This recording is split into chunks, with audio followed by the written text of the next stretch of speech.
នេះបងប្អូនផ្លូវនៅទំនប់កប់ស្រូវបងប្អូននេះលៀងហើយអត់មានផ្លូវជីទេម៉ូតូបងប្អូនជីស្រួលបួលមើលមិនគួរណាធ្វើអញ្ចឹងពេលខ្លះក៏យកយល់ដែរតែនេះវាជុលពេកបងប្អូនអត់មានផ្លូវម៉ូតូជីផងហ្នឹងបងប្អូនមើលភ្លៀងហើយអ៊ំម៉ាកិច្ចផ្លូវកិច្ចឡានកិច្ចអីហើយផ្លូវធំផងទំនប់កប់ស្រូវបងប្អូនដឹងស្រាប់ហើយថាមែនទូចណាហ៊ានតែងាកឆ្វាច់ចេញទៅផុតមើលមកវិញចំឡានទៅបណ្ដោយមើលឡានមើលបងប្អូនមិនទូចទេនេះហើយមើលអត់មានផ្លូវជីទេមិនចេះនិយាយចេះថាបងប្អូនឃើញវីដេអូហ្នឹងភ្លៀងបងប្អូននៅក្រៅបងប្អូនមើលឃើញភ្លៀងប៉ុណ្ណាដឹងតែខ្លាំងប៉ុណ្ណាមើលភ្លៀងបងប្អូនខ្លាចដៃបងជីឡានមើលឡាន3 4ជួរហើយជីតែ2ជួរទៅផ្លូវម៉ូតូមួយអត់លេងអញ្ចឹងបងប្អូននេះត្រូវតែកិច្ចគាត់បើមិនកិច្ចគាត់មិនទៅណាកើតនៅក្រោយខ្នងខ្ញុំក៏មានឡានដែរហើយមកជីអញ្ចឹងហើយធ្វើមិនបងមកល្អលប្រាំងជាប់តន់ជាមួយមិនលេងអញ្ចឹងហ្នឹងនេះនៅផ្លូវមិនឈីងទូចមែនតើមកសម្រាប់ម៉ូតូ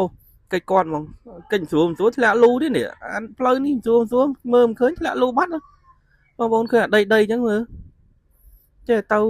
ប្លោះហ្នឹងបើគាត់ពួកគាត់ទៅមិនរួចហើយមិនយើងពជាតិចូលប្លោះចឹងមើលបងប្អូនគួរថា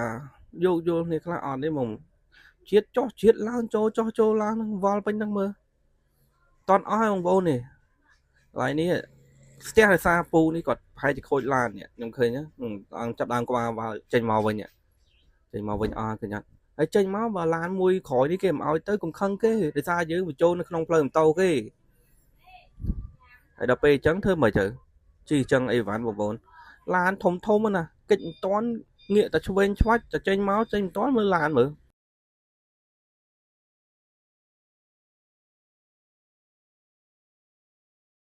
ឡានក្រុងឡានអីនេះអត់មានអោយផ្លូវជីទេមើលបងប្អូនមិនតាមប៉ុណ្ណឹងបងប្អូនចាំជួយមើលផងបងស្មាតកិច្ចនឹងពេលគាត់លេងដាក់ឡានកុងតឺន័រនេះអត់ដឹងថាម៉េចទេយើងត្រូវកិច្ចគាត់ណាផ្លូវហ្នឹងហើយគាត់ចូលអាឡៃស្អីបងពុនដឹងអីហ្នឹងឯងបងប្អូនពេលខ្លះ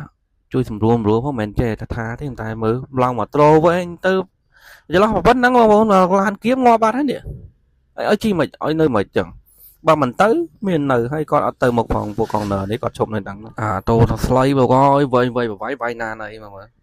ហើយនៅកន្លែងផ្លូវម៉ូតូហ្នឹងយើងកិច្ចបើអ៊ំម៉ាកិច្ចផុតអាកុងតឺន័រមកពីក្រោយដាក់ម៉ាំងមកចឹងមើលជួយមើលផងបងប្អូននេះផ្ទះណាម៉ានផ្ទះវល់វិញហ្នឹងហើយភ្លៀងផងបងប្អូនហើយឲ្យគ្នាទៅម៉ូតូទៅកិច្ចឡានប៉ុណ្ណានៃមិនកាត់កិច្ចមកទៅអត់យល់ហ្មងបងប្អូនពេលខ្លះហើយទៅនេះភ្លៀងអីនេះជីងស្រួលអល់ដួលបកាច់ម្នាក់ឯងហ្នឹង